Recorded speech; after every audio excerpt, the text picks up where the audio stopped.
General science physics के under हम start कर रहे हैं आज यूनिट नंबर 7 जो कि है हमारा हीट टेम्परेचर एंड थर्मोडायनामिक्स। पूरे यूनिट के अंदर हमें क्या क्या कवर करना है उसका एक इंडेक्स मैंने यहाँ पे बना के रखा है ताकि आपको एक हल्का सा आइडिया हो सके पूरे यूनिट हम किस तरह से कवर करेंगे। सबसे पहले हम हीट के बारे में पढ़ेंगे, टेम्परेचर क्या होता है वो हम जानेंगे, टेम्परेचर को कैसे हम मेजर कर सकते हैं, क्रायोजेनिक्स पायरोमेट्री क्या होता है, टेम्परेचर स्केल्स के बारे में हम पढ़ेंगे, सेल्सियस स्केल क्या होता है, Fahrenheit scale, kelvin scale, rumour scale, Rankine scale, 5 type of scales हम कवर करेंगे।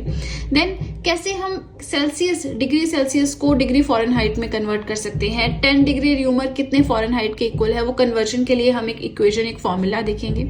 देन हम टाइप्स ऑफ थर्मोमीटर्स के बारे में पढ़ेंगे, 2 तरह के हम मेनली इनको पढ़ते हैं, क्लिनिकल एंड इलेक्ट्रॉनिक थर्मोमीटर। उसके बाद हमारा टेम्परेचर कंप्लीट हो गया, फिर हम ह्यूमिडिटी की तरफ चलेंगे। ह्यूमिडिटी क्या होती है, ह्यूमिडिटी कैपेसिटी क्या होती है, सैचुरेटेड एयर क्या होती है, एब्सोल्यूट एंड रिलेटिव ह्यूमिडिटी क्या होती है, ये हम पढ़ेंगे। स्पेसिफिक हीट क्या होती है, हीट कैपेसिटी जिसे कि थर्मल कैपेसिटी कहते हैं वो क्या होता है, मोलर स्पेसिफिक हीट क्या होता है। थर्मल एक्सपेंशन ऑफ सॉलिड्स के बारे में पढ़ेंगे कि किसी भी सॉलिड को अगर हम हीट अप करते हैं तो उसकी डायमेंशंस चेंज हो जाती हैं, है ना। तो डायमेंशंस चेंज होती है, कई बार लेंथ, कई बार सरफेस एरिया, कई बार वॉल्यूम। तो इन अलग अलग चीजों के लिए क्या क्या टर्म्स हैं जो साइंस में है, जैसे कि लीनियर एक्सपेंशन है, सुपरफिशियल एक्सपेंशन है, वॉल्यूम एक्सपेंशन है। देन थर्मल कंडक्टिविटी क्या होता है, इसके डे टू डे लाइफ के कुछ एग्जांपल्स हम देखेंगे। ट्रांसमिशन ऑफ हीट, हमने हमेशा ये चीज देखी है कि हीट जो है वो हमेशा हायर टेम्परेचर बॉडी से लोअर टेम्परेचर बॉडी की तरफ ट्रांसफर होती है। तो इसके 3 मेन प्रोसेसेस आते हैं ट्रांसमिशन ऑफ हीट के अंदर, कंडक्शन, कन्वेक्शन एंड रेडिएशन, ये हम पढ़ेंगे। न्यूटन्स लॉ ऑफ कूलिंग क्या होता है, मतलब कोई भी बॉडी किस रेट के साथ कूल डाउन होती है। रिफ्लेक्टेंस, एब्जॉर्बेंस, ट्रांसमिटेंस क्या है, ब्लैक बॉडी क्या होता है, ये सब कुछ हमें कंप्लीट वीडियो के अंदर कवर करना है। आप सब पेपर पेन निकालें एंड वीडियो के साथ में नोट्स मेकिंग अपनी कंटिन्यू रखें। और चलिए अब सीधे चलते हैं अपने मेन कंटेंट की ओर। आज के इस वीडियो के अंदर हमें क्या क्या कवर करना है, फर्स्ट पार्ट है इस यूनिट का।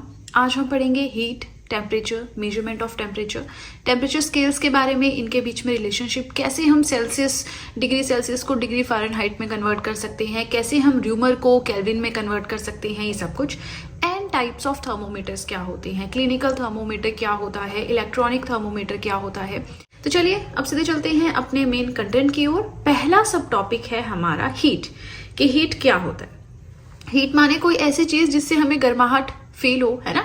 कैंडल होती है, कैंडल को जलाते हैं, उस जो वो आग होती है उसके आगे अपने हाथ को रखो थोड़ी देर तो आपको कुछ गर्माहट फील होगी, तो वो हीट है, सिंपल। आप सर्दियां होती हैं, आप धूप में निकलो बाहर, धूप थोड़ी देर सनबाथ करो, धूप सेको, तो आपको गर्माहट फील होती है। तो उस टाइम पे आपकी जो सोलर एनर्जी है, सन रेज है, वो आपको क्या प्रोवाइड करवा रही है, हीट, है ना। तो अब हम थोड़ा सा थ्योरेटिकल लैंग्वेज में देखें कि हीट क्या होती है। It is a form of energy which produces in us the sensation of warmth, एक ऐसी एनर्जी की फॉर्म जो हमें गर्माहट की फीलिंग लाती है ना। जिससे अगर हमारी बॉडी ठंडी है, अगर हम धूप में जाते हैं, घर में हीटर लगा लेते हैं, है ना, ऐसा कुछ करते हैं, तो उससे हमें अगर हीट या वार्मथ की सेंसेशन फील होती है, गर्माहट फील होती है, then that kind of energy is known as heat, right. It is responsible for change in the thermal condition of the body, हमारी बॉडी की जो थर्मल कंडीशन है उसमें चेंज हो जाता है, कोल्डनेस से हॉटनेस की तरफ हो जाता है ना। बिल्कुल सिंपल चीज है। अब देखो इसका ऐसा यूनिट क्या है, जूल, प्रैक्टिकल यूनिट क्या है, कैलोरी, है ना। अब हम थोड़ा सा हीट फ्लो के बारे में पढ़ लेते हैं। हीट जो है हमेशा हायर टेम्परेचर बॉडी से लोअर टेम्परेचर बॉडी की तरफ फ्लो करती है अगर हमने दोनों बॉडीज को कॉन्टेक्ट में रखा है। हायर टेम्परेचर माने, हायर टेम्परेचर का मतलब होता है जो ज्यादा गर्म है, लोअर टेम्परेचर मतलब जो कम गर्म है, ठंडी है ना। तो हीट हमेशा गर्म बॉडी से ठंडी बॉडी की तरफ ट्रांसफर होती है, लेकिन दोनों बॉडीज जो है कांटेक्ट में होनी चाहिए, टच में होनी चाहिए, है ना। अब देखो यहाँ पे हम कैलोरी एंड जूल का रिलेशनशिप पढ़ेंगे। एक कैलोरी आपकी 4.18 जूल्स के इक्वल होती है। तो यहाँ से क्या समझ में आया कि कैलोरी आपका जो है बड़ा यूनिट है, 4.25 साढ़े 4 जूल्स के बराबर है ना, 4.18 जूल्स के बराबर है। तो कैलोरी आपका बड़ा यूनिट है, जूल आपका छोटा यूनिट है, ठीक है। अब हम देखते हैं कि कैलोरी क्या होती है। ये छोटी छोटी चीजें हैं, सारी आपको पता होनी चाहिए, है ना। कोई ऐसा रिलेशन नहीं है। हीट पढ़ लिया हमने, यूनिट पढ़ लिया हमने, फिर रिलेशनशिप देख लिया यूनिट्स के बीच में, हाई टेम्परेचर से लोअर टेम्परेचर की तरफ हीट ट्रांसफर करती है, ये हमने देख लिया। अब हम कैलोरीज की ओर जाते हैं कि एक कैलोरी क्या होती है। एक कैलोरी का मतलब होता है इतनी हीट की क्वांटिटी जो हमें चाहिए पानी का 1 ग्राम ऑफ वाटर आपके पास है, उसका टेम्परेचर 1 डिग्री सेल्सियस इंक्रीज करना है ना। तो 1 कैलोरी वो हीट की क्वांटिटी होती है जो हमें चाहिए, जिसके थ्रू हम 1 ग्राम ऑफ वाटर को 1 डिग्री सेल्सियस से इंक्रीज कर सके। आई होप आपको समझ में आया। नहीं अगर मेरी बात कहीं भी समझ में आई, एक बार इस स्टेटमेंट को पढ़ लें, बहुत सिंपल है। So 1 calorie is the quantity of heat required to raise the temperature of 1 gram of water by 1 degree Celsius. Heat को हम ट्रांसफर कर सकते हैं कंडक्शन, रेडिएशन एंड कन्वेक्शन के थ्रू। इसके ऊपर मैं पूरी एक वीडियो लाऊंगी, इसी यूनिट के अंदर हम कवर करेंगे। यहाँ पे इस पॉइंट को बस आप ऐसे देख लो, ये चीजें होती क्या है इन डिटेल हम पढ़ेंगे, ठीक है।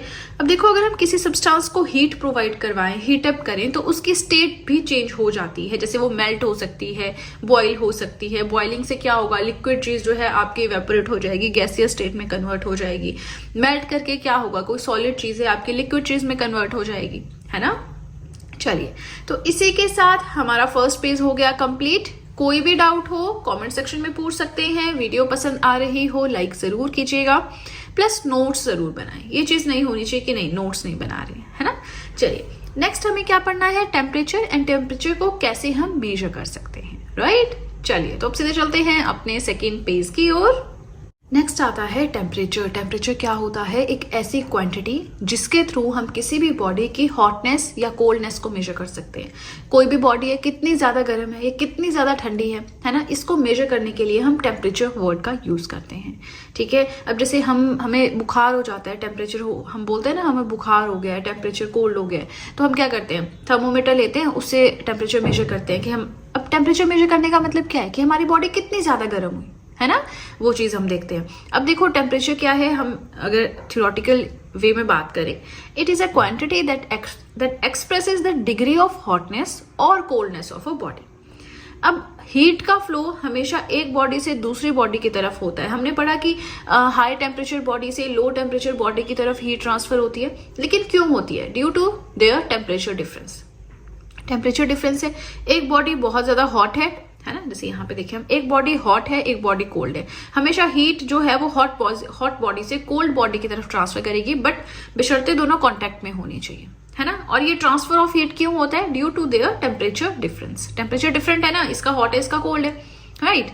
तो हीट क्या होता है कि हमें किसी भी ऐसी फॉर्म ऑफ एनर्जी जिसके थ्रू हमें सेंसेशन ऑफ वार्मथ फील हो, है ना, गर्माहट फील हो। टेम्परेचर क्या होता है, एक ऐसी क्वांटिटी जिसके थ्रू हम ये चेक करते हैं कि किसी भी बॉडी, क्या कोई भी बॉडी कितनी ज्यादा हॉट है, कितनी ज्यादा कोल्ड है, ठीक है। सिंपल चीजें हैं, अगर आप ध्यान से सोचे तो हम क्या बात कर रहे हैं, टेम्परेचर हम थर्मोमीटर से करते तो है ही मेजर, सर्दियों में होता ही है सबको बुखार, तो वही चीज है ना। अब देखो, मेजरमेंट ऑफ टेम्परेचर, टेम्परेचर को हम कैसे मेजर करते हैं, सिंपल है भाई, थर्मोमीटर से करते हैं। अब छोटे होते हैं तब से हम देखते आ रहे हैं, लेकिन इस थर्मोमीटर के बारे में 2-3 चीजें हम पढ़ेंगे अभी, जो हमने नहीं अभी तक जानते हैं। जैसे पहला तो गैलीलियो ने डेवलप किया, गैलीलियो थर्मोमीटर, ये भी हमने पढ़ा है। अब देखो, थर्मोमीटर के भी ना बहुत सारे टाइप्स होते हैं, राइट, लेकिन सबसे कॉमन वाला होता है मरकरी इन ग्लास टाइप। ये वो वाला थर्मोमीटर है जो हम घरों में यूज करते हैं। एक शीशे की एक ट्यूब सी होती है, उसमें थर्मोमीटर होता है ना। अब ये क्या करता है, ये टेम्परेचर को मेजर करता है। अब जैसे हमें बुखार होता है तो हम क्या करते हैं, या तो हम बाजू के नीचे रख लेते हैं, है ना, थर्मोमीटर को, या हम अपने मुंह में डाल देते हैं, टंग के नीचे रखते हैं, है ना। तो उससे क्या होता है, उस ग्लास ट्यूब के अंदर जो मरकरी होता है वो एक्सपेंड एंड कॉन्ट्रैक्ट करता है, और उसके हिसाब से फिर हम उस पर रीडिंग को रीड करते हैं, है ना। अब देखो, यहाँ बहुत डेप्थ में पढ़ने की जरूरत नहीं, लेकिन मरकरी में एक्सपेंशन एंड कॉन्ट्रैक्शन होता है एज पर द हॉटनेस और कोल्डनेस ऑफ द बॉडी, जिसके हिसाब से वो रीडिंग देता है, ठीक है। अब देखो, ये जो एक्सपेंशन एंड कॉन्ट्रैक्शन है, इसमें 2 चीजें आती हैं। एक होता है LFP, लोअर फिक्स्ड पॉइंट, एक होता है UFP, अपर फिक्स्ड पॉइंट। मतलब जो आपका थर्मोमीटर है उसमें एक लोअर फिक्स्ड पॉइंट होगा और एक अपर फिक्स्ड पॉइंट होगा। ये जो लोअर फिक्स्ड पॉइंट मतलब मिनिमम पॉइंट, मतलब थर्मोमीटर आपकी इतनी ही रीडिंग मेजर कर पाएगा, इससे नीचे का अगर आप टेम्परेचर और ठंडी कोई चीज होगी उसे मेजर नहीं कर पाएगा। UFP माने अपर फिक्स्ड पॉइंट, मतलब जो आपका थर्मोमीटर है वो मैक्सिमम पॉइंट इतना ही मेजर कर सकता है, इससे ज्यादा डिग्री ऑफ हॉटनेस वो मेजर नहीं कर सकता, ठीक है। तो ये जो LFP है, यानी जो मिनिमम पॉइंट है, ये जनरली फ्रीजिंग पॉइंट होता है आइस का, जिसे हम एज एन LFP लेते हैं। एंड UFP यानी अपर फिक्स्ड पॉइंट, ये जनरली बॉइलिंग पॉइंट होता है प्योर वाटर का एट 76 सेंटीमीटर ऑफ मर्करी, इसको हम UFP अपर फिक्स्ड पॉइंट लेते हैं। बॉइलिंग पॉइंट ऑफ वाटर को upper fixed point, freezing point of ice को लोअर फिक्स्ड पॉइंट लेते हैं। अब देखो, यहाँ पे कुछ थर्मोमीटर से रिलेटेड चीज़ें हैं जो हम देख लेते हैं। पहली चीज़ तो ये कि हमारी बॉडी का नॉर्मल टेम्परेचर कितना होता है, वो होता है 98.6 डिग्री फ़ारेनहाइट और 37 डिग्री सेल्सियस। अब देखो जो हमारे घरों में थर्मोमीटर्स होते हैं ना, वो 98 है, 99 है, 100 है, 101 टेम्परेचर है, इस तरह से हम मेजर करते हैं। तो वो सेल्सियस में नहीं होता है, वो फ़ारेनहाइट में होती है उसकी रीडिंग। एक क्वेश्चन भी आ चुका है एग्जाम में जो मैं आपको बता रही हूँ कि हमारे जो क्लिनिकल थर्मोमीटर्स होते हैं, मतलब जिनको हम घरों में यूज़ करते हैं, उन थर्मोमीटर्स में रीडिंग किस में होती है, फ़ारेनहाइट में, र्यूमर में, केल्विन में या सेल्सियस में। तो फटाफट से सेल्सियस टिक करते हैं, नहीं। जो घरों में थर्मोमीटर हम यूज़ करते हैं ना जनरली, उसमें फ़ारेनहाइट रीडिंग होती है, क्योंकि 98, 99 फ़ारेनहाइट में होगा। अगर 37, 38 रीडिंग दे रहा है तो वो डिग्री सेल्सियस में दे रहा है, ठीक है ना। चलिए, highest possible temperature achieved in lab. Laboratory में सबसे ज़्यादा हाईएस्ट जो टेम्परेचर आप अचीव कर सकती हैं, है ना, लैब्स में, वो होता है 10⁸ के। इसका मतलब समझ रहे हैं 1, इसके बाद 8 आपने जीरोस लगा लेनी है, ठीक है। इतना केल्विन टेम्परेचर। अब क्रायोजेनिक्स क्या होता है? एक ऐसी साइंस जिसके अंदर हम बहुत ज़्यादा लो टेम्परेचर की मेजरमेंट करते हैं, उसके इफेक्ट्स की स्टडी करते हैं। पायरोमेट्री क्या होता है? एक ऐसी साइंस जिसमें हम बहुत ज़्यादा हाई टेम्परेचर की मेजरमेंट और उसके इफेक्ट्स की स्टडी करते हैं। पायरोमेट्री भी एक ऐसा डिवाइस है जो हाई टेम्परेचर को मेजर करता है ना, as high as 3000 degree Celsius, ठीक। चलिए, सेकेंड पेज भी हो गया कंप्लीट। ये वीडियो हमारी थोड़ी सी लेंथी हो सकती है, लेकिन पढ़ने में बहुत सारी चीज़ें हैं हमने इसमें। हमने हीट के बारे में पढ़ा, टेम्परेचर के बारे में पढ़ा, टेम्परेचर को कैसे मेजर कर सकते हैं, LFP, UFP, upper fix point, lower fix point पढ़ा, देन 3-4 हमने वैसे स्टेटमेंट्स देख ली, है ना। चलिए, नेक्स्ट पेज पे चलते हैं, जहां पे हम टेम्परेचर स्केल्स के बारे में पढ़ेंगे। टाइप्स ऑफ टेम्परेचर स्केल्स 5 है हमारे पास, उनके बारे में पढ़ेंगे, है ना। चलिए, इसी के साथ वीडियो पसंद आ रही हो लाइक जरूर कीजिएगा। प्लस आप सब चाहें तो GS हैंड रिटन नोट्स भी परचेज कर सकते हैं, जिसमें history, polity, geography, economics, current affairs, art and culture, biology, chemistry, ये सारी PDFs आपको मिल जाएंगी। परचेज लिंक मैंने डिस्क्रिप्शन बॉक्स में दे रखा है, राइट। चलिए, तो अब सीधे चलते हैं अपने नेक्स्ट पेज की ओर। नेक्स्ट हम पढ़ेंगे टेम्परेचर स्केल्स के बारे में। अब देखिए, जब भी टेम्परेचर मेजर करना होता है ना, 2 चीज़ें आपने याद रखनी है। 2 फिक्स्ड पॉइंट उसमें होते हैं। एक होता है फ्रीजिंग पॉइंट ऑफ वाटर, जिसे हम आइस पॉइंट कहते हैं। एक होता है बॉइलिंग पॉइंट ऑफ वाटर, जिसे हम स्टीम पॉइंट कहते हैं, ठीक है। तो क्योंकि देखो ना, टेम्परेचर स्केल में क्या होगा, एक लिमिट होगी हर एक टेम्परेचर स्केल में कि मिनिमम पॉइंट इतना और मैक्सिमम पॉइंट इतना आप मेजर कर सकते हो। इससे ज़्यादा टेम्परेचर आप मेजर नहीं कर सकते, इससे कम टेम्परेचर आप मेजर नहीं कर सकते, है ना। तो हर एक टेम्परेचर स्केल में एक मेल्टिंग पॉइंट होगा, एक बॉइलिंग पॉइंट होगा। अब देखो, सेल्सियस स्केल की हम बात करें, डिग्री सेल्सियस से हम इसको डिनोट करते हैं। इसमें melting point of ice 0 degree Celsius and boiling point of water 100 degree Celsius लिया होता है। अब ये जो स्पेस है, देखो, मिनिमम वैल्यू इतनी, मैक्सिमम वैल्यू इतनी, तो ये पूरा जो स्पेस है 100 इक्वल पार्ट्स में डिवाइडेड होता है। इसकी डिजाइनिंग जो है एंडर्स सेल्सियस के द्वारा 1710 या 1710 में की गई, ठीक है। नेक्स्ट आता है फ़ारेनहाइट। अब हम क्या करेंगे, हर एक स्केल का जो melting point and boiling point है वो देखते रहेंगे। आपने सारे नहीं याद रखने, लेकिन ये सेल्सियस एंड फ़ारेनहाइट का ये आप थोड़ा सा याद रख लेना। यहाँ पे मिनिमम पॉइंट आपका 32 डिग्री फ़ारेनहाइट है और मैक्सिमम पॉइंट आपका 212 डिग्री फ़ारेनहाइट है। इनके बीच में जो स्पेस है उसे 180 इक्वल पार्ट्स में डिवाइड किया गया है। डिग्री फ़ारेनहाइट, डिग्री F से हम इसे डिनोट करते हैं और इसकी डिजाइनिंग गैब्रियल फ़ारेनहाइट के द्वारा 1717 में की गई थी, राइट। अब कन्वर्जन भी मैं आपको पढ़ाऊंगी, ये कन्वर्जन भी हम पढ़ेंगे, लेकिन ये चीज़ें भी तो पढ़ना ज़रूरी है। सीधे कन्वर्जन पे चल के छलांग मारेंगे फिर समझ नहीं आएगा र्यूमर का डिनोशन क्या है, रैंकाइन का डिनोशन क्या है, केल्विन क्या है ना। Now kelvin is also important, है ना। केल्विन को भी याद रख लो, minimum and maximum point. Minimum point 273 kelvin होता है, मैक्सिमम पॉइंट 373 केल्विन होता है, डिनोट करते हैं K से। जो स्पेस है इनके बीच में वो 100 इक्वल पार्ट्स में डिवाइड किया गया है और इसकी डिजाइनिंग की गई है बाय केल्विन, नाम है। नेक्स्ट आता है र्यूमर स्केल। र्यूमर स्केल को हम R से डिनोट करते हैं। इसका मिनिमम पॉइंट है 0 डिग्री र्यूमर और मैक्सिमम है 80 डिग्री र्यूमर। 80 इक्वल पार्ट्स में डिवाइड किया गया है। इसके डिजाइनिंग RA र्यूमर के द्वारा 1730 में की गई। इसे आप स्किप कर सकते हैं, याद करना। रैंकाइन स्केल है, लेकिन ना ये आपने याद रखना है कि कैसे डिनोट करते हैं। जैसे र्यूमर स्केल को R से, रैंकाइन स्केल को RA से हम लिखते हैं। इसका मिनिमम 460 डिग्री रैंकाइन और maximum 672 degree Rankine 212 equal parts में से डिवाइड किया है। मतलब स्केल को हम किस तरह से डिवाइड कर रहे हैं, ठीक है। अब इसमें टॉप के 3 तो भैया आप याद रखे लो, मेल्टिंग, बॉइलिंग पॉइंट जो भी है ना। अब देखो इसी के साथ हमने टेम्परेचर स्केल्स तो पढ़ लिया, अब हमें पढ़ना है कन्वर्जन, कि कैसे अगर 50 डिग्री सेल्सियस से करिए उसको कन्वर्ट केल्विन में, आप कैसे करोगे, है ना। तो कैसे करोगे उसके लिए एक फॉर्मूला है, वो हम नेक्स्ट पेज पे पढ़ेंगे। लेकिन आप वीडियो के साथ में नोट्स मेकिंग करते रहें। ऐसा नहीं होना चाहिए कि इंपॉर्टेंट टॉपिक्स कर रहे हैं और लिख ही नहीं रहे हैं, नहीं, नोट्स आपको डेली के डेली बनाने हैं।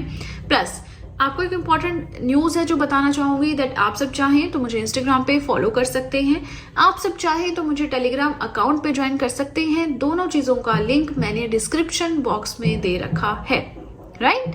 चलिए तो अब सीधे चलते हैं अपने 4th और अपने लास्ट पेज की ओर। रिलेशन आप यहाँ पे देख सकते हैं, ये आपको एज इट इज रटना है ना। अब ये आपको समझना नहीं, सीधे रट्टा मार लो इसको, है ना, या तो याद जैसे मर्जी कर लो। ये शुरू के 2-3 याद हो जाते हैं, ये वाले में मुश्किल आती है ना। तो इसको आपको एज इट इज पूरी सिचुएशन याद करनी है, ये पूरी इक्वेशन याद करनी है। C माने सेल्सियस, F माने फॉरेनहाइट, K माने केल्विन, R माने र्यूमर, RA माने रैंकाइन। अब देखो आपसे ना सारा नहीं पूछेंगे कभी भी, किन्हीं भी 2 के बीच में रिलेशन पूछ लेंगे कि हाँ 50 डिग्री फॉरेनहाइट है, इसको कितने रैंकाइन के इक्वल है, तो आपको इसको और इसको इक्वेट करना है। जैसे यहाँ पे मैं डिग्री सेल्सियस और फॉरेनहाइट की बात करूंगी, मेरा क्वेश्चन है कि 10 degree Celsius how much Fahrenheit के इक्वल है ना। तो हम क्या करेंगे, सेल्सियस एंड फॉरेनहाइट जिस भी फॉर्मूले में है उसको उठाएंगे। ये वाला फॉर्मूला उठाया, C की जगह C की वैल्यू है 10, F की पता है नहीं, तो इसको हम पूरा सॉल्व करेंगे। आपके पास आ जाएगा लास्ट में 50, यानी 10 degree Celsius is equal to 50 degree Fahrenheit. ऐसे आपको करना है, ठीक है। जैसे मान लीजिए हम ये इन 2 का कर लेते हैं, हम यहाँ पे ले लेते हैं कि केल्विन की वैल्यू है आपके पास 500, है ना। देखो केल्विन आपके पास 500 है, -273/5 इज इक्वल टू R/4। अब आपको करना क्या है, यहाँ पे इन दोनों के बीच में डिफरेंस कितना आएगा वो आप देख सकते हैं, 7 और यहाँ पे बचेगा 9, 2, 3, इतना ही आएगा ना। और ये 4 आपका ऊपर चला जाएगा R, ठीक किया मैंने, या फिर शायद यहाँ पे 2 आएगा, है ना, इतना होता है। अब 5 से तो ये 4 कटेगा नहीं, उसको मल्टीप्लाई कर दो, डिवाइडेड बाय 5 कर दो, वो आपकी R की वैल्यू आ जाएगी, है ना। इस तरह से आपको सिंपल कैलकुलेशन करनी है, सिंपल कैलकुलेशन तो आपको आनी ही चाहिए, ठीक है। तो यहाँ से आप कन्वर्ट कर सकते हैं बहुत आराम से, और इसको जरूर याद करना, यहाँ से बहुत क्वेश्चंस बनते हैं। नेक्स्ट हमें पढ़ना है कि 2 टेम्परेचर स्केल्स की रीडिंग कब सेम होती है। जैसे आपका जो सेल्सियस एंड फॉरेनहाइट थर्मोमीटर से ना, इनकी रीडिंग सेम होती है -40 डिग्री सेल्सियस पे।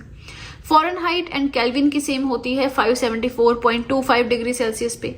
फॉरेनहाइट एंड र्यूमर की सेम होती है -25.6 डिग्री पे। एंड आपका सेल्सियस एंड र्यूमर की सेम होती है 0 डिग्री सेल्सियस पे। यहां से भी क्वेश्चन आते हैं, तो ये भी आपको एक तरह से रटना ही पड़ेगा, है ना। नेक्स्ट हमारा क्या आता है, टाइप्स ऑफ थर्मोमीटर्स। ये हमारा लास्ट है, इसी के साथ हमारा आज का टॉपिक हो जाएगा कंप्लीट। यूनिट हमारा थोड़ा सा लेंदी है, 3-4 या 4-5 वीडियोस हो सकती हैं, है ना। तो थोड़ा सा पेशेंस रखिए, डेली मैं एक वीडियो अपलोड कर दिया करूंगी, आप देखिएगा, आराम से नोट्स बनाइएगा, साथ में करंट अफेयर्स के नोट्स भी बनाते रहना, ठीक है। टाइप्स ऑफ थर्मोमीटर्स वैसे तो देखो बहुत सारे, लेकिन मेन हम 2 देखते हैं, clinical and electronic thermometer.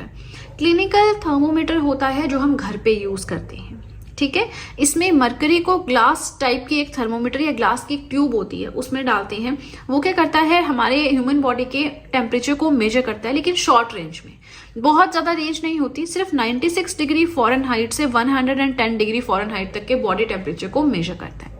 Clinical thermometer range आती है इसकी, आपने याद रखना है।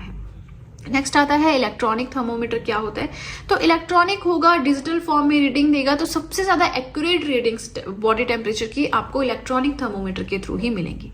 ये हीट सेंसर्स को यूज करता है बॉडी टेम्परेचर को मेजर करने के लिए, ठीक है। आज की वीडियो में सिर्फ 2 टॉपिक्स हमें पढ़ने हैं, जैसे कि आपको टाइटल से पता लग रहा है, ह्यूमिडिटी क्या होती है एंड स्पेसिफिक हीट क्या होता है, ठीक है। सबसे पहले आप सभी से रिक्वेस्ट है, वीडियो के साथ में नोट्स बनाते चलें, ये नोट्स आपके लिए काफी ज्यादा इंपॉर्टेंट प्रूफ होंगे। सबसे पहले देखते हैं कि ये ह्यूमिडिटी क्या होती है। देखिए, ह्यूमिडिटी को डिफाइन करना हो तो हम कर सकते हैं as the water vapours in the atmosphere. Atmosphere में कितने वाटर वेपर कंटेंट प्रेजेंट है उसे हम ह्यूमिडिटी बोलते हैं। थोड़ा और अच्छे से अगर हम बात करें, concentration of water vapours present in air. Air में कितने वाटर वेपर्स जो है वो कंसंट्रेटेड हैं, प्रेजेंट हैं, उसे हम ह्यूमिडिटी कहते हैं। अब देखिए, ये जो वाटर वेपर्स हैं ये एटमॉस्फेयर का जो नीचे वाला 10 किलोमीटर का जोन है वहां पे होते हैं, ठीक ठीक है। अब कुछ टर्म्स हमारे पास आएंगे, जैसे कि ह्यूमिडिटी कैपेसिटी क्या होती है, एब्सोल्यूट ह्यूमिडिटी, रिलेटिव ह्यूमिडिटी क्या है, सैचुरेशन पॉइंट क्या है, ये सब कुछ हमें कवर करना है। लेकिन उसके लिए सबसे बेसिक ह्यूमिडिटी क्या है, एटमॉस्फेयर में कितने वाटर वेपर कंटेंट प्रेजेंट है, that is referred to as humidity. अब देखो ह्यूमिडिटी कैपेसिटी क्या होती है। देखिए हर एक चीज की अपनी कैपेसिटी होती है। जैसे हम बोलते हैं ना कि एक पानी का ग्लास लो, उसमें थोड़ा सा नमक डालो, वो बहुत आराम से घुल जाता है, ऐसा ही होता है। लेकिन अगर आप बार बार उस पानी में नमक डालते रहेंगे, इतना नमक डाल देंगे तो एक पॉइंट ऐसा आ जाएगा जब वो नमक पानी में घुलेगा ही नहीं, पानी की घोलने वाली घुलनशील जो कैपेसिटी है वो खत्म हो जाएगी और वो नमक वैसा का वैसा रहेगा। उस पॉइंट को हम बोलते हैं सैचुरेशन। मतलब कोई भी एक चीज, यानी इस केस में पानी की कितनी कैपेसिटी है कि वो नमक को अपने अंदर मिक्स कर सके, घोल सके, ठीक है। जो मैक्सिमम कैपेसिटी है वो है सैचुरेशन लेवल। उससे ज्यादा अगर हम नमक उस पानी में डालेंगे वो मिक्स नहीं होगा। आई होप यू अंडरस्टैंड जो मैं बोलना चाह रही हूँ। अब मैंने आपको सैचुरेशन क्यों समझाया, क्योंकि आगे जाके यहाँ पे इस वर्ड का यूज होगा, तब हम सिर्फ सैचुरेट वर्ड यूज करेंगे, उसका मीनिंग मैंने आपको ऑलरेडी बता दिया, ठीक है। चलिए हम बात कर रहे हैं फिलहाल ह्यूमिडिटी कैपेसिटी की, यानी एयर। अब जैसे वाटर की कैपेसिटी है ना नमक को घोलने की एक लिमिट तक, वैसे ही एयर की कैपेसिटी होती है वाटर वेपर्स को टॉलरेट करने की, या वाटर वेपर्स को अपने अंदर रखने की एक लिमिट तक, ठीक है। उसी लिमिट को हम बोल देते हैं ह्यूमिडिटी कैपेसिटी। सो एयर की कैपेसिटी एक सर्टेन वॉल्यूम पे, सर्टेन टेम्परेचर पे मैक्सिमम कितना अमाउंट मॉइस्चर कंटेंट का, यानी वाटर वेपर का एयर हैंडल कर सकती है, that capacity is known as humidity capacity. मतलब एक पर्टिकुलर लेवल पे, एक पर्टिकुलर वॉल्यूम है एयर का, एक सर्टेन टेम्परेचर हमने फिक्स किया हुआ है, उसके ऊपर अगर हम बात करें तो, राइट। सो ह्यूमिडिटी कैपेसिटी क्या हुआ, capacity of an air of certain volume at certain temperature to retain maximum amount of moisture content. Maximum कितने water vapors को अपने अंदर hold कर सकती है, maximum कितना moisture content retain कर सकती है, that is known as the humidity capacity of air at that particular temperature. I hope समझ में आ गया। नेक्स्ट हमारे पास दो टर्म्स आती हैं, एक है एब्सोल्यूट ह्यूमिडिटी, एक है रिलेटिव ह्यूमिडिटी। एब्सोल्यूट ह्यूमिडिटी क्या होता है, सिंपल है, एक यूनिट वॉल्यूम ऑफ एयर हमने लेना है। ये पहले से स्पेसिफाइड है कि यूनिट वॉल्यूम में कितनी होगी एयर आपकी, है ना। तो यूनिट वॉल्यूम ऑफ एयर पर यूनिट वॉल्यूम, एक पर्टिकुलर यूनिट लेंगे हम वॉल्यूम का, उसमें कितने वाटर वेपर्स का अमाउंट प्रेजेंट है, that is known as the absolute humidity. इसे हम मेजर करते हैं एज ग्राम पर मीटर क्यूब, ठीक है। इसे हम ऐसे लिखते हैं नॉर्मली ग्राम पर मीटर क्यूब, और इस क्यूब को अगर मीटर M3 को ऊपर लाना है तो हम यहाँ पे नेगेटिव का साइन लगा देते हैं, ठीक है। अब जब हम रिलेटिव ह्यूमिडिटी की बात करें, देखो एब्सोल्यूट ह्यूमिडिटी क्या हुआ, amount of water vapours present in a unit volume of air. Relative humidity क्या है, रिलेटिव माने रिलेशन निकाल रहे हैं, दो चीजों की रेशो है, किस किस की रेशो है वो हम अगर देखें, वाटर वेपर्स एक गिवन टेम्परेचर पे, गिवन वॉल्यूम में जो प्रेजेंट है एयर में, ठीक है, डिवाइडेड बाय वाटर वेपर्स जो सैचुरेट होने के लिए रिक्वायर्ड है ना। मान लीजिए 10 वाटर वेपर्स प्रेजेंट हैं एयर में और 70 और चाहिए उस एयर को सैचुरेट करने के लिए, तो उनकी जो रेशो है that is known as the relative humidity. बहुत सिंपल लैंग्वेज में लिखा है ना। ये इतना ज्यादा क्यों हो गया, क्योंकि गिवन वॉल्यूम गिवन टेम्परेचर दोनों साइड पे लगाए ना, इसकी वजह से ज्यादा है, अदरवाइज है कुछ भी नहीं। अदरवाइज सिंपल सा amount of water vapour present in air divided by amount of water vapours required to saturate that air, है ना। गिवन वॉल्यूम गिवन टेम्परेचर, इसको आप ब्रैकेट लगा के भी लिख सकते हो।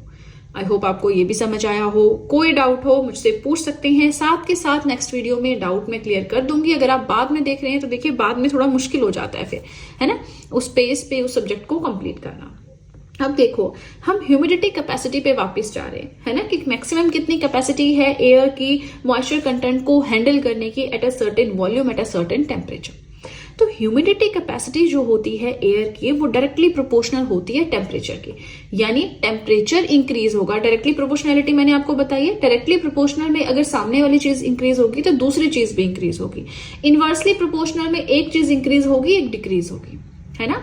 तो अगर यहाँ पे हमारा टेम्परेचर इंक्रीज होता है, ह्यूमिडिटी कैपेसिटी एयर की वो भी इंक्रीज होगी। यानी गर्मियां अगर ज्यादा हो रही हैं तो एयर की capacity, water content, water vapours को हैंडल करने की वो भी इंक्रीज हो जाएगी, ठीक है।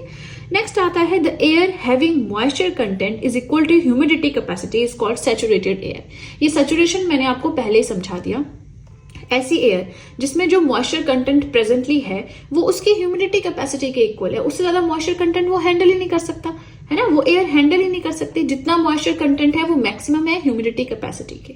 तो इस तरह की एयर को हम कहेंगे सैचुरेटेड एयर, राइट। अब देखिए फर्स्ट पेज हो गया कंप्लीट। ये ना 2 ही टॉपिक्स हमें आज की वीडियो में पढ़नी है, ह्यूमिडिटी एंड स्पेसिफिक हीट, लेकिन थोड़ी सी ट्रिकी हैं, थोड़ा समझने में, रिटेन करने में इनको कई बार टाइम लग जाता है, इसलिए वीडियो बहुत लेंथी नहीं होगी। सिर्फ 2 ही टॉपिक्स पढ़ने हैं, 2 ही पेजेस के नोट्स हैं।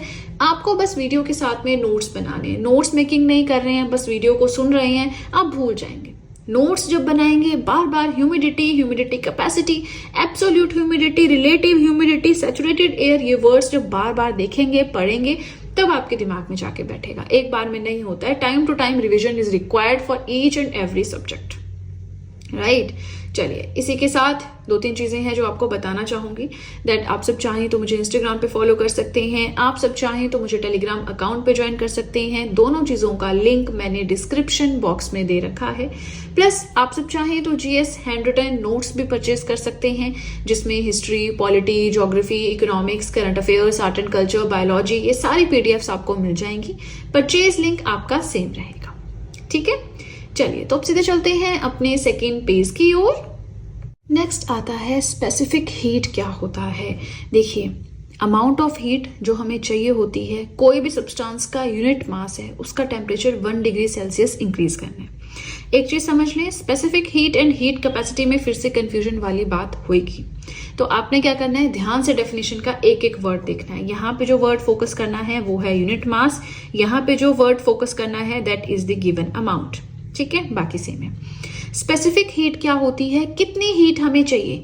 एक यूनिट मास है किसी सब्सटेंस के, यानी यूनिट, एक पर्टिकुलर यूनिट है किसी सब्सटेंस का, उसका टेम्परेचर इंक्रीज करना है 1 डिग्री सेल्सियस, उसके लिए कितनी हीट आपको चाहिए, that is known as the specific heat.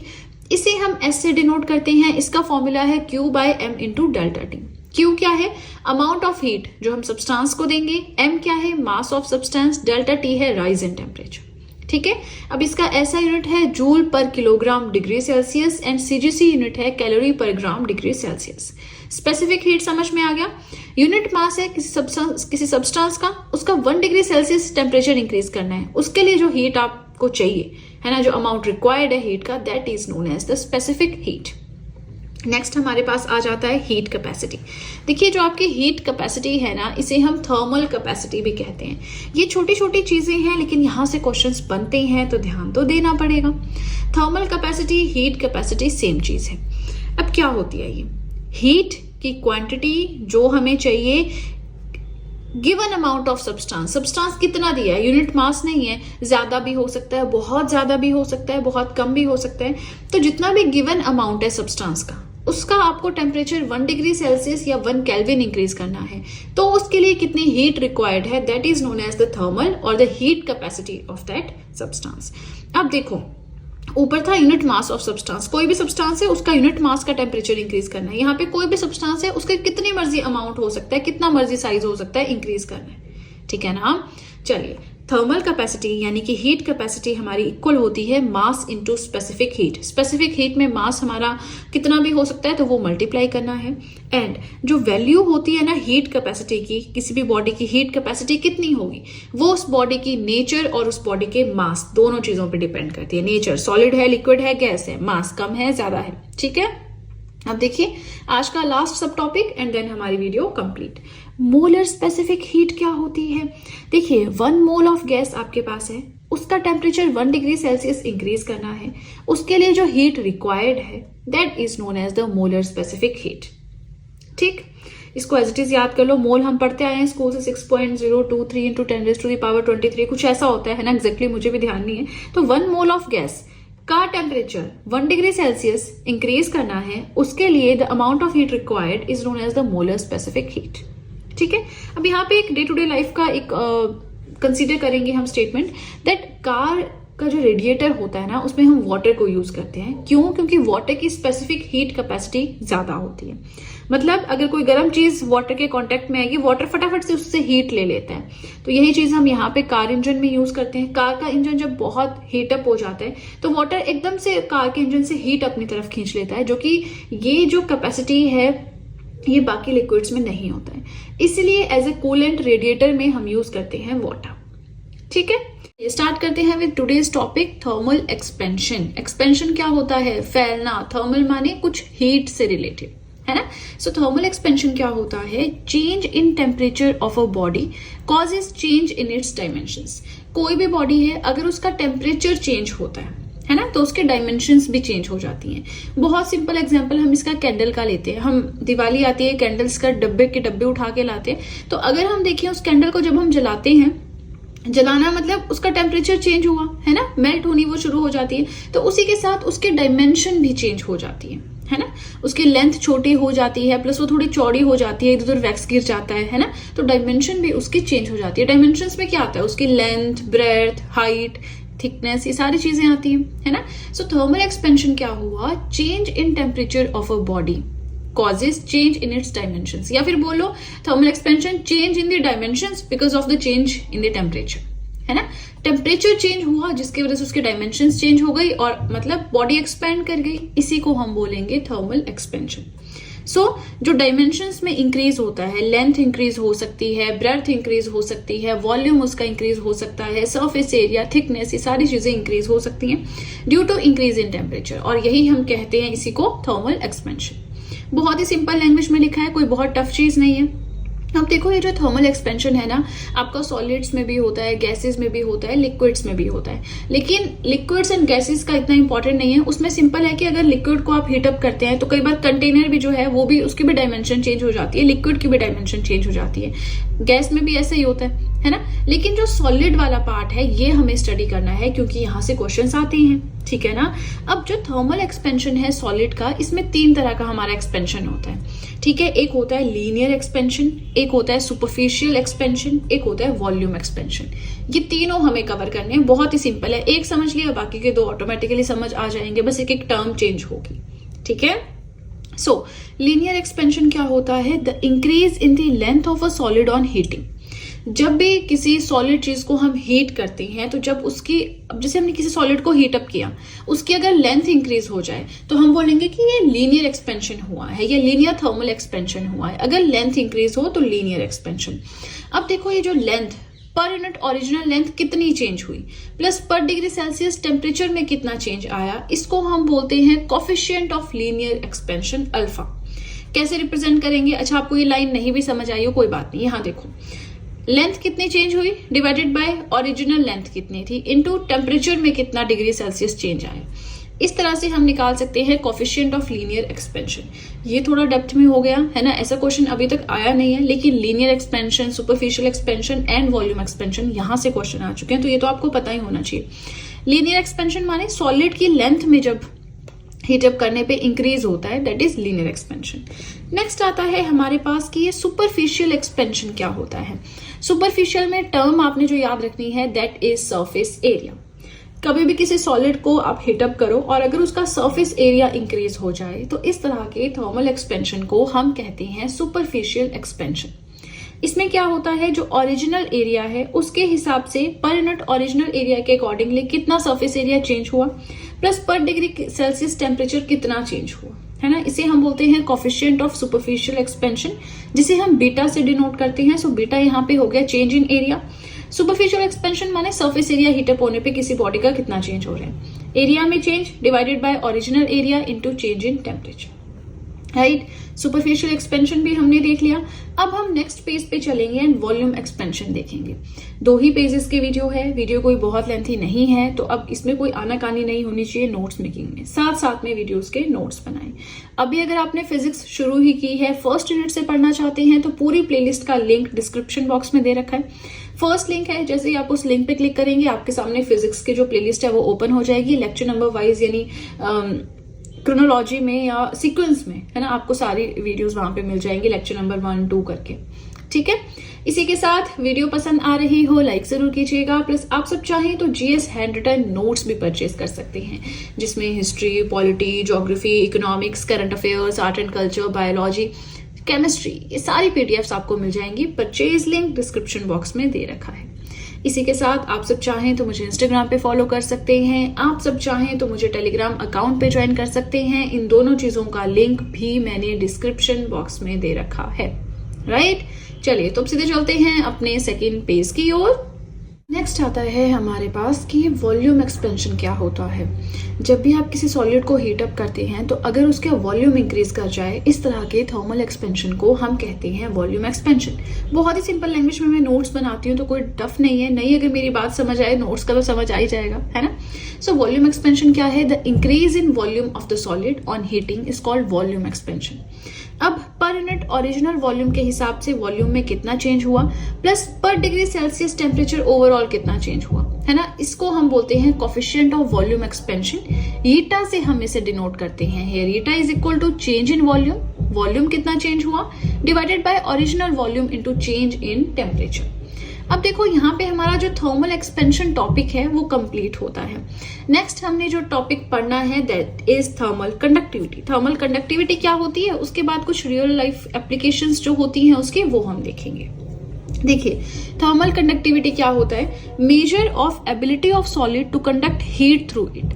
कोई भी सॉलिड है अपने में से हीट कितनी पास करवाता है ना, उसको मेजर करना जो है that is known as the thermal conductivity. जैसे कि हम स्कूल टाइम से ही पढ़ते आ रहे हैं, कुछ हमारे पास गुड कंडक्टर्स ऑफ हीट होते हैं, कुछ हमारे पास बैड कंडक्टर्स ऑफ हीट होते हैं। गुड कंडक्टर्स ऑफ हीट वो होते हैं जो अपने में से हीट को बहुत इजीली पास होने देते हैं। बैड कंडक्टर्स वो होते हैं जो खुद से बहुत इजीली पास होने नहीं देते हैं। जैसे एग्जाम्पल्स है गुड कंडक्टर्स ऑफ हीट का copper and silver, and bad conductors का है वुड एंड ग्लास। अब मैं आपको यहाँ पे ना एक एग्जाम्पल बनाती हूँ। खाना बनाते हैं आप, है ना, चलो गर्ल्स को तो पता होगा, बॉयज जो लोग नहीं काम करते हैं, भाई काम करना शुरू करो, घर में हेल्प करना शुरू करो, है ना। इसी के साथ हॉस्टल में रहते हैं, कभी ना कभी तो कुछ ना कुछ तो किया होगा। अब देखो जब हम किचन में खाना बनाते हैं, कड़छी यूज करते हैं, स्टील की होती है, तो अगर वो कढ़ाई में या आपके कुकर में रह जाए, है ना, तो उससे क्या होता है जब आप थोड़ी देर बाद उसको चेंज कर छेड़ा देने जाते हैं ना, हम बोलते हैं छेड़ा देने जा रहे हैं, है ना, ताकि लग ना जाए नीचे। तो जब उसको मिक्सअप करने जाते हैं उस टाइम पे अगर स्टील की कड़छी वो बहुत गर्म हो जाती है। गर्मियों में देखना, गर्मियों में आप उसको अंदर नहीं रख सकते कढ़ाई में, कुकर में, वो बहुत गर्म हो जाती है, तो बाहर रखनी पड़ती है किसी कॉली या प्लेट में, है ना।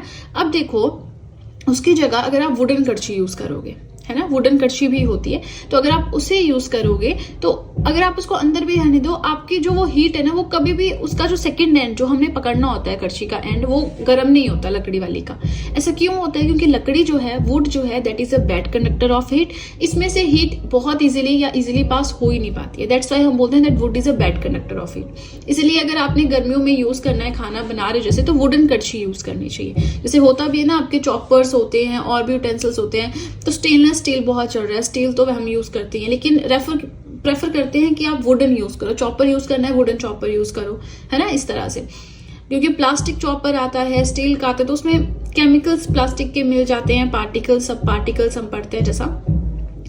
और एल्यूमिनियम फॉइल का भी वैसे रहता है कि पेपर फॉइल यूज करो, या फिर क्लोथ्स रखो छोटे छोटे पीसेस बना के घर पे 7-8, और उनको आप डेली यूज करते रहो, धोते रहो, इस तरह से, है ना। पर एल्यूमिनियम फॉइल भी प्रेफर नहीं करते। ये बहुत सारी चीजें हैं। चलो हम किचन में पहुंच गए जाके। So bad conductors of heat, would. ये जो कड़छी वाला एग्जांपल है ना, ये आपको याद रहेगा, क्योंकि जिस टाइम पे मैंने प्रिपरेशन की थी किसी टाइम पे, तो मुझे भी इसी तरह से पढ़ाया था, तो वो कड़छी वाला एग्जांपल मुझे भी याद है अभी तक, है ना। गुड कंडक्टर ऑफ हीट, जो खुद में से इजिली पास होने देते हैं हीट को, जैसे मैंने स्टील का आपको एग्जाम्पल दिया, ठीक है। अब देखो थर्मल कंडक्टिविटी क्या है? मेजर करना है कि कोई भी सॉलिड कितना एबल है, उसमें से कितनी हीट पास हो सकती है, ठीक है। ज्यादा अच्छे से हीट पास कर रहा है then it means it's a good conductor of heat. Heat pass नहीं होने दे रहा है, it means a bad conductor of heat. अब 2 एग्जांपल्स हम यहाँ पे पढ़ेंगे। पहला है कि सर्दियों में ना दरवाजे होते हैं, उसमें मेटेलिक हैंडल होता है, तो जैसे सर्दियों में आप मेटेलिक हैंडल छूओगे ना, आपको एकदम से ऐसा लगेगा ये बहुत ठंडा है। ऐसा क्यों होता है? क्योंकि ये जो है, जो आपका मेटल जो होते हैं, ये गुड कंडक्टर होते हैं हीट के, ठीक है। और हमने पढ़ा है कि हीट हमेशा हाई टेम्परेचर बॉडी से लो टेम्परेचर बॉडी की तरफ ट्रांसफर करती है। हमारी बॉडी का टेम्परेचर आसपास सराउंडिंग या किसी भी और ऑब्जेक्ट के कंपैरिजन में विंटर्स में हाई होता है। तो जैसे ही हम इस मेटालिक हैंडल को टच करेंगे ना, इसका टेम्परेचर लो है, हमारी बॉडी से हीट पास करेगी इस मेटालिक हैंडल की तरफ, जिसकी वजह से हमें ये ठंडा लगेगा। हीट तो ट्रांसफर हो रही है, हमें ये ठंडा फील होगा, ठीक है। चलो आई होप आपको कंसेप्ट समझ में आया हो। नेक्स्ट आता है क्विल्ट, होता है रजाई। तो जब हम नई रजाई लेते हैं वो ज्यादा गर्म होती है पुरानी वाली से। ऐसा क्यों होता है? कुछ पोर्स होते हैं इनमें, है ना। देखिए पहले पेज एडजस्ट करती हूँ फिर हम आगे चलते हैं। ओके, सो ये जो क्विल्ट होती है ना, इसमें पुरानी हो नई हो, इनमें कुछ पोर्स होते हैं, ठीक है। अब होता क्या है कि जो नई क्विल्ट है उसमें पोर्स ज्यादा से अच्छे से होंगे, है ना, ज्यादा अच्छे पोर्स होंगे। कैसे होंगे वो मैं बताऊंगी। तो उन पोर्स में उन जो आप स्पेसेस बोल सकते हो बीच में, उन स्पेसेस में एयर जाती है, और एयर आपको पता है बैड कंडक्टर ऑफ हीट है। अब हम रजाई के अंदर घुस गए, वहां पे हमारी बॉडी हीटअप हो गई, तो जो हीट है वो एयर बैड कंडक्टर है हीट का। ये एयर जो है हमारी बॉडी की हीट को बाहर नहीं जाने देगी, इसलिए हमें रजाई में गरम गरम फील होता है, ठीक है। This air doesn't allow heat of our body to flow to the surroundings for exactly the same reason. अच्छा, बोलते हैं आप एक मोटी स्वेटर मत पहनो, 2 स्वेटर्स पहन लो। ऐसा क्यों होता है? अब जो लोग बहुत ठंडे इलाकों में रहते हैं, जैसे मैं हिमाचल में रहती हूँ, तो हमें ये कंसेप्ट समझ में आता है। आप 2 स्वेटर्स पहनोगे तो क्या होता है, या 2 ब्लैंकेट्स आप लो, 1 ब्लैंकेट मत लो, 2 पतले पतले ब्लैंकेट ले लो, 1 मोटा ब्लैंकेट मत यूज करो। ऐसा क्यों होता है? क्योंकि जो थिन ब्लैंकेट्स होते हैं उनके बीच में फिर एयर कुछ ना कुछ होगी। अब अंदर जो हीट ट्रैप्ड है वो अंदर ही ट्रैप रहेगी हमारी बॉडी की, वो बाहर नहीं जाएगी, है ना। प्लस ये जो पुराने वाली रजाई आपकी होती है, ये जो हमने एग्जांपल पढ़ा पुरानी वाली रजाई का, इसमें जो पोर्स है वो टाइम के साथ कॉम्प्रेस हो जाते हैं, दब जाते हैं। हम यूज करते रहते हैं उसको, वो जैसे इतने पोर्स है मान लो नई रजाई में, तो पुरानी वाली में कम पोर्स हो जाते हैं, उनका स्पेस कम हो जाता है, जिसकी वजह से वो हीट वो एयर को नहीं अपने अंदर रख पाते। एयर को नहीं रख पाएंगे, एयर ही तो वो चीज है जो इंसुलेटर का काम करती है, हमें बाहर के एनवायरनमेंट, बाहर की ठंडक से इंसुलेट करती है ना। आई होप आपको समझ में आ रहा है। अगर आपको कोई डाउट रह रहा है, क्योंकि ये चीजें ऐसी हैं कि अगर समझ में आएगी तभी, अगर समझ नहीं आया तो ये सब बेकार है ना। सो हमारी रजाई में कुछ इस तरह के पोर्स होते हैं, उनमें एयर जो है घुस जाती है। अब एयर है बैड कंडक्टर ऑफ हीट, वो हीट हमारी बॉडी की हीट को बाहर नहीं क्रॉस करने देती, बाहर की ठंड को अंदर नहीं आने देती, ठीक है। न्यू रजाई में ये फंडा है। पुरानी वाली क्विल्ट में क्या होता है कि ये जो पोर्स हैं ये कॉम्प्रेस हो गए होते हैं, जो स्पेसेस होते हैं, जिसकी वजह से ये एयर को अपने अंदर नहीं रख पाते। जब एयर ही ज्यादा अंदर नहीं रहेगी तो हीट भी कैसे ट्रैप होगी, क्योंकि हीट को ट्रैप करने का काम, रजाई में हमें गर्माहट देने का काम होता है एयर का, क्योंकि वो इंसुलेट करती है, बाहर की ठंडक बाहर, अंदर की गर्माहट अंदर रजाई में रखती है ना।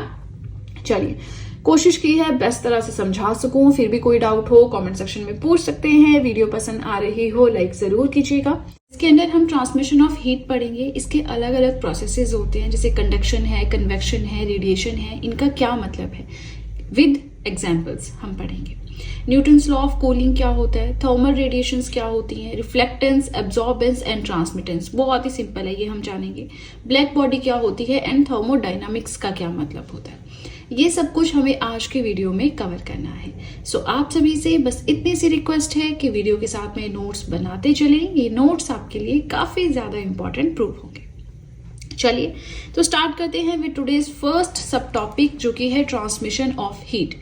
ट्रांसमिशन ऑफ हीट क्या होता है कि हीट का ट्रांसमिट होना, ठीक है। अब हीट हमेशा जो गर्म बॉडी होती है उसे ठंडी बॉडी की तरफ ट्रांसफर होती है, मतलब हायर टेम्परेचर बॉडी से लोअर टेम्परेचर बॉडी की तरफ हमेशा हीट का ट्रांसफर होता है, ठीक है। So the flow of heat from higher temperature body to lower temperature body is known as transfer of heat. इसके 3 प्रोसेसेस होते हैं, हमने ऑलरेडी पढ़ा, कंडक्शन, कन्वेक्शन एंड रेडिएशन। ये तीनों हमें इन डिटेल पढ़ने हैं। सबसे पहले हमारे पास आ जाता है कि कंडक्शन क्या होता है।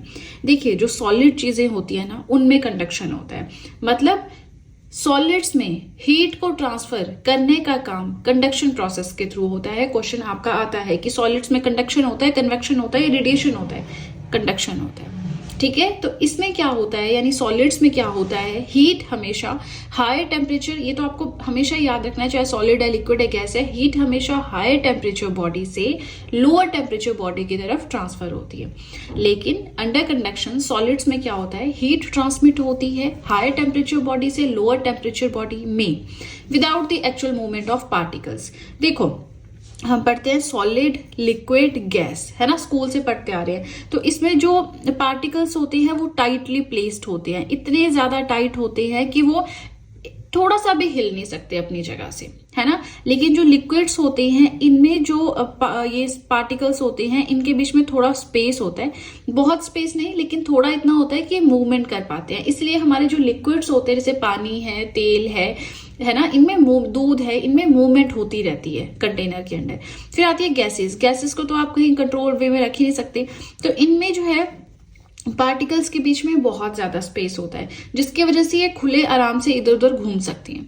अब हम क्या बात कर रहे हैं, हम बात कर रहे हैं कि कंडक्शन एक ऐसा प्रोसेस है जिसके अंदर सॉलिड्स में हीट ट्रांसफर होती है। अब हीट तो हायर टेम्परेचर से लोअर टेम्परेचर बॉडी में ही ट्रांसफर होगी without the actual movement of particles.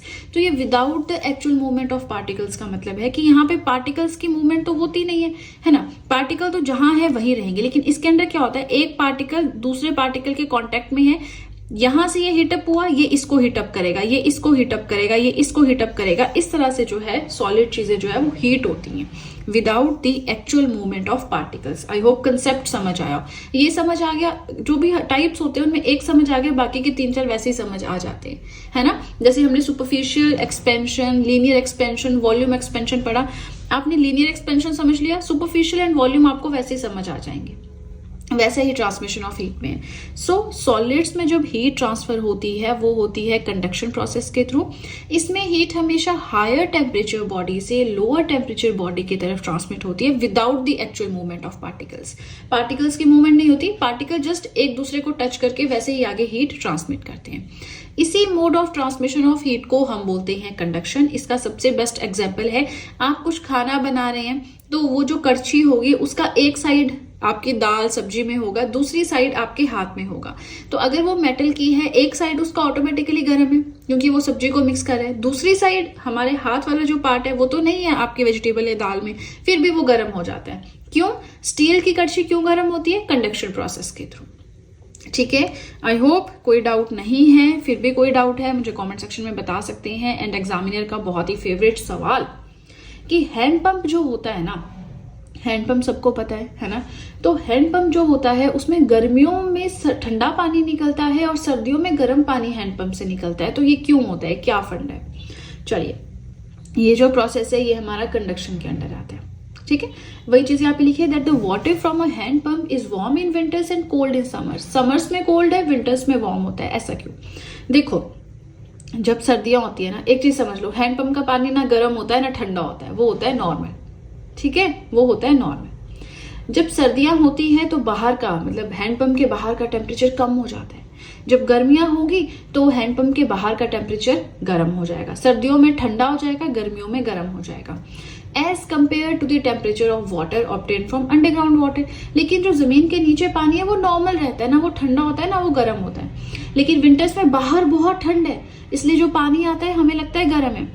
गर्मियों में बाहर बहुत गर्मी है तो अंदर से जो नॉर्मल टेम्परेचर वाला पानी आता है हमें लगता है ठंडा है। ठीक है, अब ऐसा क्यों है भाई कि जो अंडरग्राउंड वाटर है, जो जमीन के नीचे पानी है, उसका बाहर के मौसम का उस पर कोई फर्क नहीं पड़ता? क्योंकि अर्थ है हमारी बैड कंडक्टर ऑफ हीट।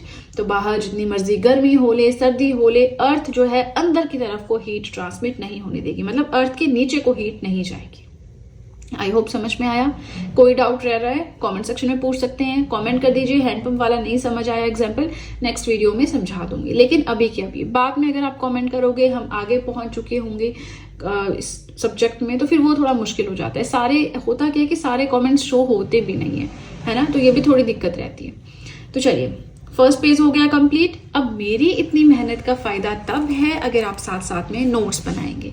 अगर आप नोट्स ही नहीं बनाएंगे तो फिर सब धरा का धरा रह जाएगा, मेरी इस मेहनत का कोई फायदा नहीं है, आपका भी वीडियो देखने का कोई फायदा नहीं है, क्योंकि 1-2 घंटे में आप सब कुछ भूल जाएंगे। नोट्स बनाएंगे, बार बार रिवाइज करेंगे तो ये चीजें जाके दिमाग में बैठेंगी।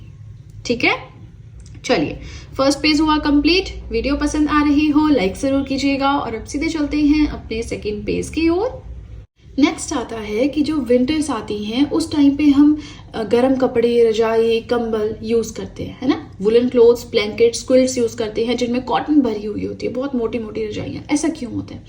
देखो, जो वुलन क्लोथ्स होते हैं ना, उनके बीच में बहुत ज्यादा इंटर सेलुलर स्पेसेस होते हैं, है ना, स्पेसेस होते हैं। अब इन स्पेसेस में क्या होता है, हवा आके बैठ जाती है, हवा टिक जाती है। अब जब हम रजाई को ओढ़ लेते हैं, इन स्पेसेस के बीच में एयर है, एयर जो है वो बैड कंडक्टर है हीट का। वो ना तो बाहर की ठंड अंदर आने देगा रजाई के अंदर, ना रजाई के अंदर की जो हमारी बॉडी की हीट है वो बाहर जाने देगा, जिसकी वजह से जो हीट होती है वो रजाई के अंदर ही ट्रैप्ड रहती है और हमारी बॉडी भी गर्म रहती है।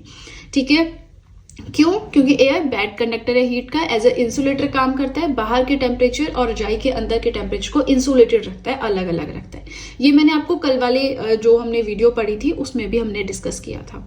ठीक है, हेंस ये जो कपड़े होते हैं, गर्म कपड़े, blankets, quilts, they prevent heat from our body to go outside and our body remains warm. बहुत ही सिंपल है, नहीं समझ आया कमेंट सेक्शन में बताएं। ऑलरेडी भी हम कवर कर चुके हैं, इसलिए थोड़ा कम फोकस मैंने इस पे किया है। अब second process of transfer of heat हमारे पास आता है, that is the convection. Convection में क्या होता है, हीट वही हायर टेम्परेचर बॉडी से लोअर टेम्परेचर बॉडी की तरफ जाएगी, लेकिन इसमें हीट कैसे ट्रांसफर होती है, पीछे वाले में, कंडक्शन वाले में, without the actual transfer of particles, without the actual movement of particles. Convection में क्या होता है, हीट ट्रांसमिट होती है एक मीडियम से दूसरे मीडियम में by the actual movement of heated particles of medium.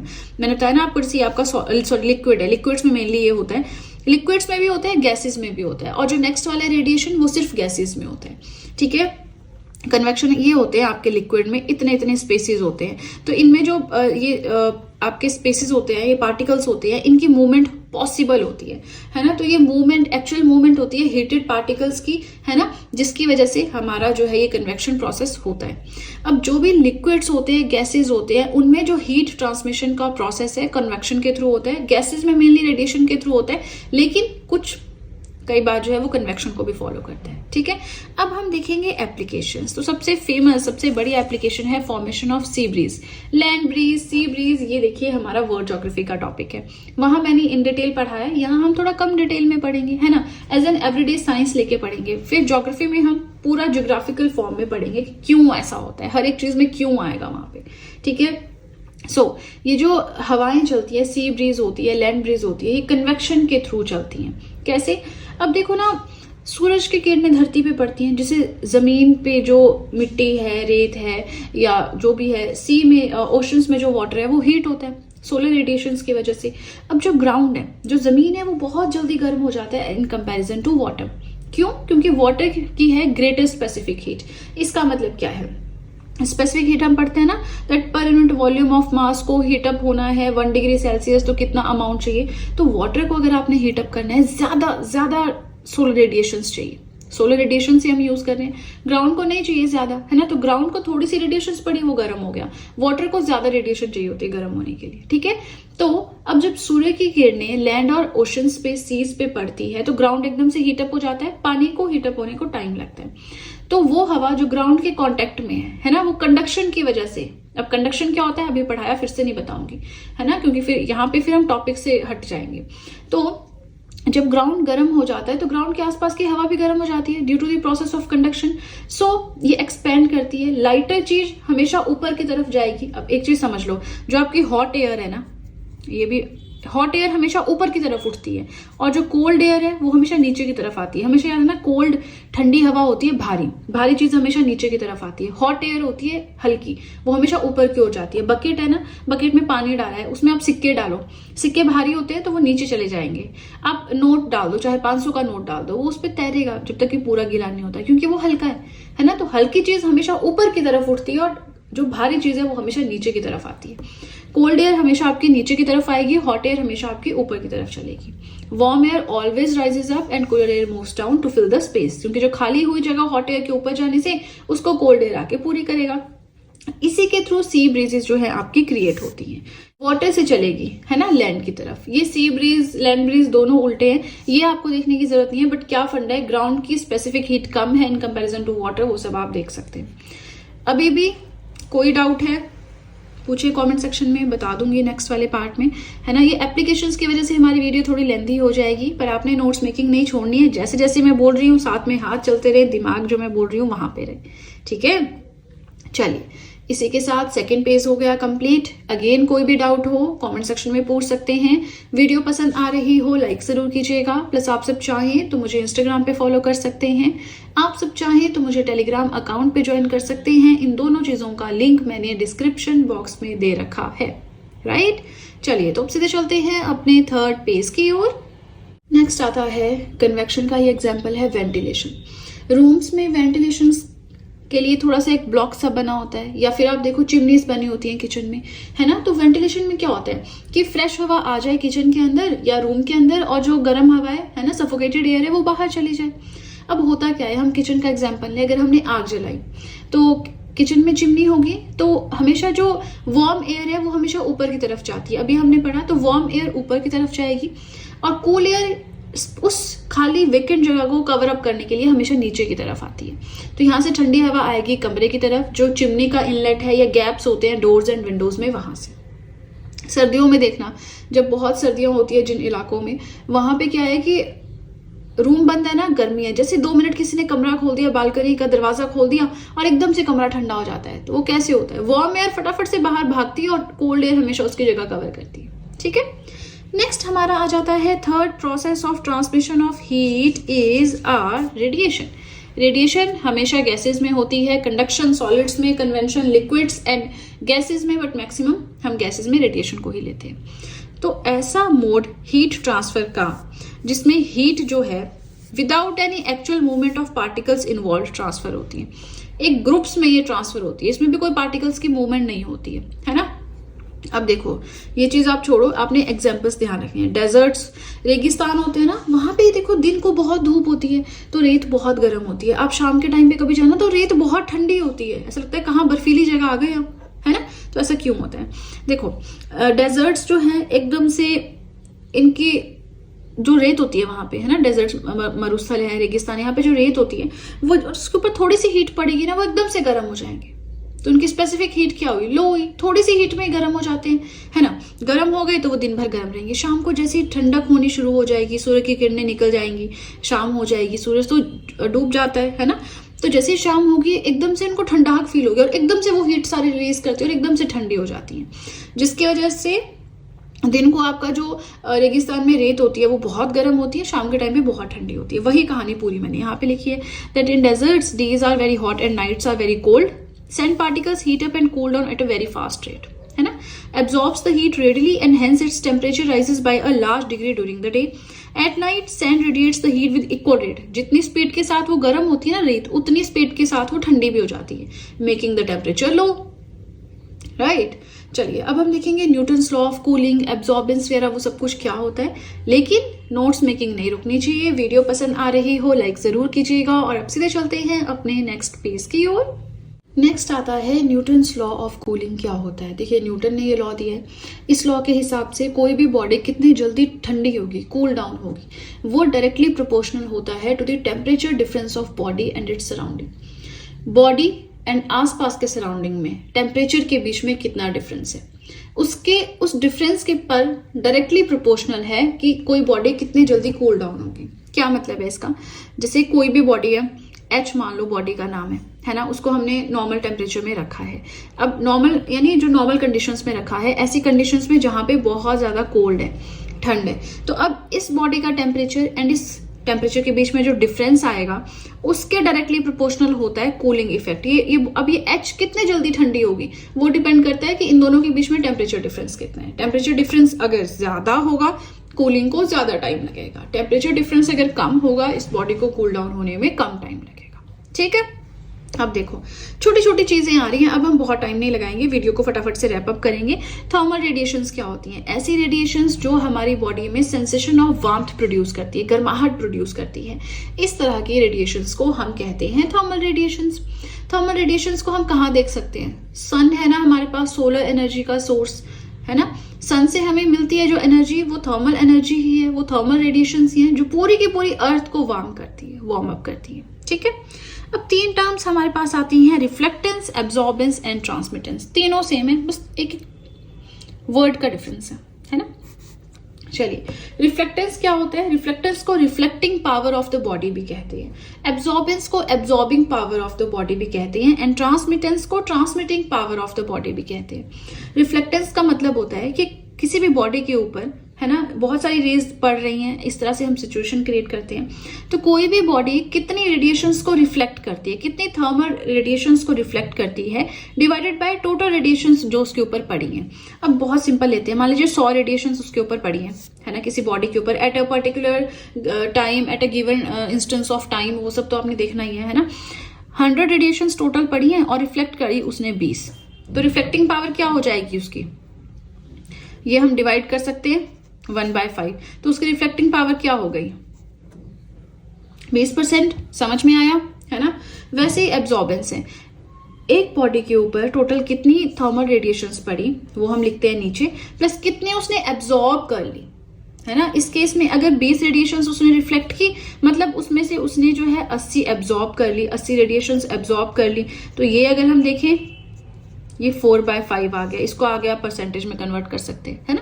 तो रिफ्लेक्टेंस क्या हुआ, amount of thermal radiations reflected by a body in a given time divided by total amount of thermal radiations incident on it. कितने reflect की, कितनी उसके ऊपर पड़ी थी। रिफ्लेक्टेंस, एब्जॉर्बेंस क्या है, कितनी एक बॉडी ने एब्जॉर्ब की thermal radiations divided by total कितनी रेडिएशंस उसके ऊपर पड़ी थी। इसे हम absorbing power of the body भी कहते हैं। थर्ड आता है ट्रांसमिटेंस। ट्रांसमिटेंस में कितनी ट्रांसमिट की, ट्रांसमिट भी कर देता है कई बार आगे पीछे, है ना। तो कितनी थर्मल रेडिएशंस किसी बॉडी ने ट्रांसमिट की divided by total amount of thermal radiations जो उसके ऊपर पड़ी, इसे transmitting power of the body भी कहते हैं।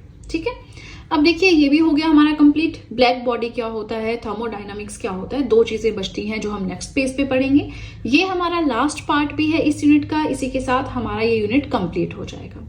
आप सबको वीडियो पसंद आ रही हो लाइक जरूर करें, प्लस आप सब चाहें तो जीएस हैंड रिटन नोट्स भी परचेज कर सकते हैं, जिसमें history, polity, geography, economics, current affairs, art and culture, biology, chemistry, ये सारी पीडीएफ्स आपको मिल जाएंगी। परचेज लिंक सेम रहेगा जो कि डिस्क्रिप्शन बॉक्स में मैंने दिया है। ठीक है, चलिए तो अब सीधे चलते हैं अपने फोर्थ और अपने लास्ट पेज की ओर। ब्लैक बॉडी क्या होता है, याद रखना है, ब्लैक बॉडी एक ऐसी बॉडी होता है जिसके ऊपर जितनी भी रेडिएशंस पड़ रही हो, किसी भी वेवलेंथ की, किसी भी टेम्परेचर पे जितनी भी रेडिएशंस पड़ रही हैं, ब्लैक बॉडी हर एक रेडिएशन को एब्जॉर्ब कर लेती है। व्हाइट बॉडी सारी की सारी रिफ्लेक्ट कर देती है। ये भी थोड़ा सा हम पढ़ेंगे जो प्रिज्म वाला कंसेप्ट आएगा, है ना। ब्लैक बॉडी, व्हाइट बॉडी, कौन से कलर की रिफ्लेक्टिंग पावर सबसे ज्यादा होती है ना, वो सब पढ़ेंगे। फिलहाल ब्लैक बॉडी एक ऐसी बॉडी होती है जिसके ऊपर जितनी भी रेडिएशंस पड़ रही हो वो सबको एब्जॉर्ब करती है। रेडिएशंस किसी भी वेवलेंथ की हो सकती है, किसी भी टेम्परेचर की हो सकती है। ठीक है, अब इस तरह की बॉडी को हम ब्लैक बॉडी कहते हैं। ये जो ब्लैक बॉडी नाम ये दिया गया है क्योंकि हर एक कलर जो होता है लाइट का वो इसको एब्जॉर्ब करता है। ठीक है, चलिए थर्मोडायनामिक्स क्या होता है, फिजिक्स की ऐसी ब्रांच जो डील करती है कि हीट एनर्जी को कैसे आप बाकी फॉर्म्स ऑफ एनर्जी में ट्रांसफॉर्म करोगे। हीट कन्वर्जन जो स्टडी करती है उसे हम थर्मोडायनामिक्स बोलते हैं। और भी सिंपल लैंग्वेज में अगर कहना हो, science of the relationship between heat, work, temperature and energy. Heat, work, temperature, energy, इसके बीच में जो रिलेशनशिप होता है उसकी जो साइंस है उसकी स्टडी को हम बोलते हैं थर्मोडायनामिक्स। ठीक है, अब देखिए इसी के साथ हमारा आज का टॉपिक हो गया कंप्लीट, हमारा यूनिट भी हो गया कंप्लीट। कोई भी डाउट हो कमेंट सेक्शन में पूछ सकते हैं। वीडियो पसंद आ रही हो लाइक जरूर कीजिएगा, चैनल को जरूर सब्सक्राइब करें, बेल आइकन को प्रेस करें सो दैट मैं जैसे ही कोई वीडियो अपलोड करूं सबसे पहले नोटिफिकेशन आपके पास पहुंचे। प्लस जो भी आपके फ्रेंड्स हैं जो भी गवर्नमेंट एग्जाम्स के लिए प्रिपेयर कर रहे हैं उनके साथ भी मेरे चैनल का लिंक जरूर शेयर करें so that in handwritten notes का उन्हें भी कुछ फायदा हो सके। तो चलिए फ्रेंड्स, आज के लिए इतना ही। अब हम मिलेंगे नेक्स्ट वीडियो में। So that's it and see you soon.